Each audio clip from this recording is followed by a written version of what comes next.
welcome to the podcast. This is the podcast man once again. Now, talking about my teaching experience so far. I teach right now middle school. I used to teach kindergarten in China. Now I'm doing in the US. And I can tell you that I've learned a few things and I wrote about them. And I'd like to read them first. And then I'll explain them. Here we go. First, go with the flow of the room. The students. Talk to one student means talking to the entire room. Have punishment ready, but use it sparingly. Rewards are important. Be careful of rewarding often. Balance it. But how? Deal with fires one at a time until solved. But know when to quit. Students will rebel, but also can behave. If punishment is set, it must be followed. Have tools to redirect the class. Silence, back to work, explaining, etc. So, with the first one, go with the flow of the room. There's days when the students feel like working, and those are great. But there are days where the students are just sleepy because whatever happened yesterday, they just slept at 3 or at 12, at 1, is their fault. But most of them are like this, and you'll see it. Even when the ones who create a lot of chaos are sleepy, you'll see that most of the room is sleepy too. Very strange when that happens, but I try to go with the flow. Instead of forcing them to work and do the assignment at the level that I expect always, I change the expectation and I change the way I explain the assignment or teach it. I may give them more help and more guidance, which means the teacher does more. Or I may try some other activities to wake them up a little bit, or just to see if they're following, like they can read and then the next person read and then the next person reads. I have very little strategies to teach you. I just have the concept. Go with the flow. And there are days where they're going to be chaotic and you won't be able to teach much. Just know that these days will come and that's fine. It's all part of teaching. It also happens with anybody who does shows speaking, public speakers or comedians. They have this thing called fill the room, where you just see where their level of energy or funny bone is by throwing a few jokes here or some information there and see how they react. Another one is that when you do some public speaking, you talk to one person at a time. You actually don't talk to the entire room. You just look at one person, say something, see their reaction, and often the room follows. From the reaction of one person, you can tell what's going on in the room. And then you can look at another person while you see something and look also at their reaction on that. So it looks like you're talking to the entire room, but actually just talking to individuals. This same thing, you can copy it for your students, which is what I do. There's sometimes that a student wants a lot of attention, meaning he's making a lot of jokes about how he doesn't want to work, or just jokes, or asking random questions about my life. As students tend to do on purpose to stall for time and not do work, or just because they are actually curious and feel comfortable with asking an adult some questions that they never ask their parents because they're too shy and they get hit with the belt. So when I get somebody like that, I give them the attention they want and I go with the flow of them. I try to, of course, bring them back to work after a while, but I do some talking. And eventually they get tired or more like fulfilled with the attention I gave them. But as a bonus, I get to make the room laugh sometimes, or also pay attention to the conversation. And hopefully they learn something. Other times, they're bored and annoyed. They just want to start work and forget what's going on. So fill the room. Fill the room. In that case, then I stop. Try to minimize that attention that the student wants somehow. But I figure that by giving attention to the students who need it, well, they kind of rule the room. When I was a student, I remember those guys who were always saying bad words and jokes and trying to get the attention of the teacher. The effective teacher actually gave them that attention, and by controlling that student, he controlled the entire room. But my point is that when I was a student and I looked at those guys, I was kind of afraid to say something, because if I said it, they'll strike back at me, and then I'll strike back at them, and then the teacher will strike back at me, which I hated, but it happens a lot. Whenever the good kid rebels, oh no, the teacher goes against that. I hate it. Oh, but when the bad student rebels, it's like normal. It's okay. The teacher lets it happen. And I understand that now why that happens is because the teacher is so done with that one student. And he's like giving up on him. It's like, well, that's how he is. But if a good student starts being like that one, he'll be like, oh no, you're going to make my life harder. No, you are not like this. Don't start copying that guy. And that's why they get after the good student. Also because the good one is easier to just be like, hey, be quiet, and then they actually get quiet instead of rebelling like the other guy. So yeah, usually when that student speaks, the annoying one, he will get most of the attention and he rules the room. Other students will learn not to really say much against that person. They'll try, but then they'll get struck back. So if you know, you know. Some students rule the room. If you rule the student, you rule the room. Like one ring to rule them all. So pay attention to those students that require your energy. It also requires some charisma on my part. And I know how to talk to people in general. So talking to kids comes natural. But it still is challenging. Now, have a punishment ready, but use it sparingly. It's when it doesn't work to give attention to this one person or two or three, whoever the jokesters are, then you have to have a punishment in your head, something that you can pull out and actually threaten them with. But if you do take it out, be ready to use it if they misbehave again. Do not give third chances, second chances only. First chance only. Because then it only becomes like a stick that you say, I'm going to hit you with it. And they get quiet, but then they misbehave and you're like, I'm going to hit you with it. And you keep saying that, saying it. The student will realize that you don't really mean it.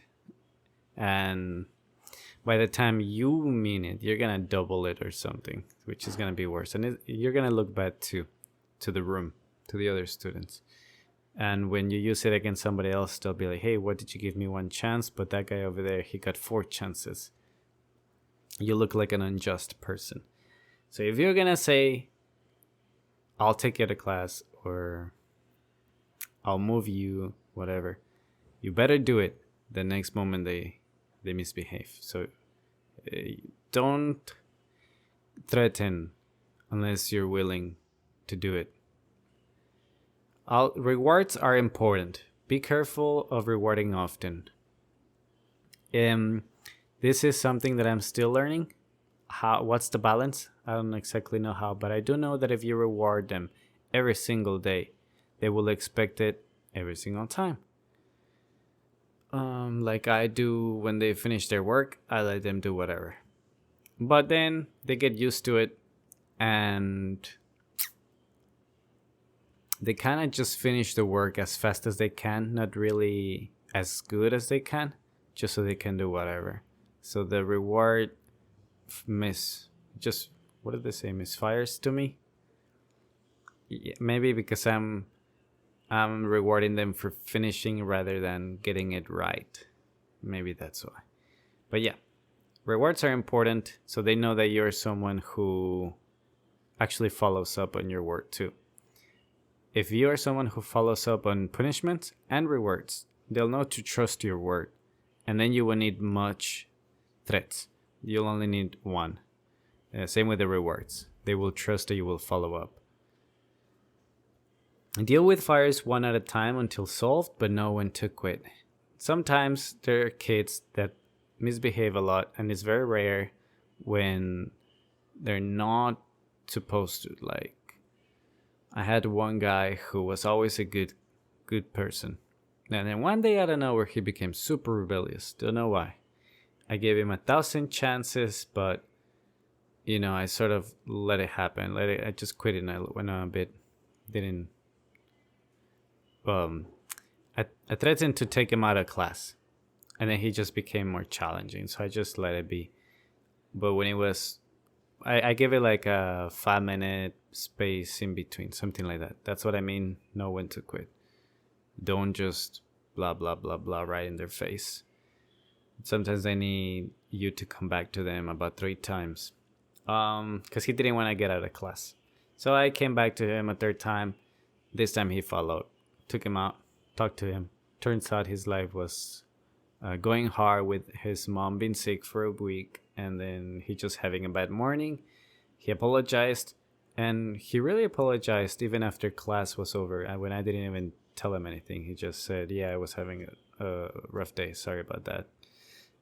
That makes me happy because it means that taking him out and talking to him nicely actually worked, but also that I was right, that he wasn't a rebellious person just having a rough day.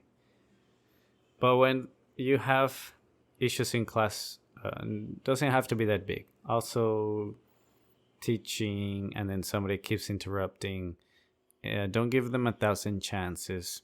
Give them a few, but deal with it as quick as you can. The quicker you can deal with some interruption, the better. Because then if you don't do it in time, they escalate and the energy just keeps getting ramped up. So try to lower their energy fast, but not too fast. Don't worry. It's not death. It can always go back. Students will rebel, but also can behave. So don't see students as a problem, because then you'll treat them like they are one. And be afraid of them. So don't be afraid of them. Just see them as little people who are learning how to be themselves and copy a lot of their friends because they don't know how else to act. Something around that. If punishment is said, it must be followed. I said that, yeah. Don't threaten unless you're willing to use it. Which is a crazy analogy I have here, but with a handgun license, when you have a pistol and you're getting into a fight with someone, it's getting heated up, and you take it out to threaten the person, it's gonna go bad if you never use it. The person is gonna get more ramped up and try to attack you, which is the dumbest thing to do because you actually have a gun. They're gonna get shot. But if you're afraid to use that gun and you take it out, this person could jump you and use it against you. Take it, use it. Same thing if you have knives, things like that. I've seen this in fights, in videos on YouTube. When you're gonna take out a weapon to defend yourself, you better use it. Don't use it to threaten the person, because it usually escalates. I know sometimes they run away, but there's that big chance that it doesn't. Same thing here with punishments. Never say a punishment unless you really are willing to step up to the fight. And also, when you threaten a student with taking them out, moving them, or whatever, they become even more rebellious. I'm not sure, haven't given the thought as to why, but this is the pattern I see. It's almost like a challenge, and I dare you to do it. Next is have some tools to redirect the class, such as silence, back to work, explaining. Some teachers, when the class gets too loud, they just stop speaking and lift their hand until everybody stops talking. Others just stop and look at the student in particular who is making all the noise. These two strategies work. Other teachers may scream, but then the problem is that screaming becomes your normal voice, and now if you want to get their attention, you have to be louder than loud, and that's just gonna take all your energy and damage your throat. It's not fun, and then you have to do that every day. They get used to your screams and your threats and everything, so you gotta find a quiet way to bring them back. There are many ways, of which I don't know, other than the ones I said, But the general idea is that you have some tools to bring him back. The more tools that you have, the better. As a teacher, don't rely on one thing to work all the time. Don't rely on always being the nice guy and always rewards. You will need punishment, you will need threats. Be willing to be the devil, because you have to. Just as life. You gotta know that you're a demon inside so that you know when to take it out and how to tame it. In school, you gotta know how to be the bad teacher. Even if you don't want to inside, you gotta know how to be the bad one so you can control it and take it out whenever it's needed. Learn when it's needed versus when it's not. And the other way around. If you're somebody who is bad and needs to change and be good, try out for a difference. And that is it.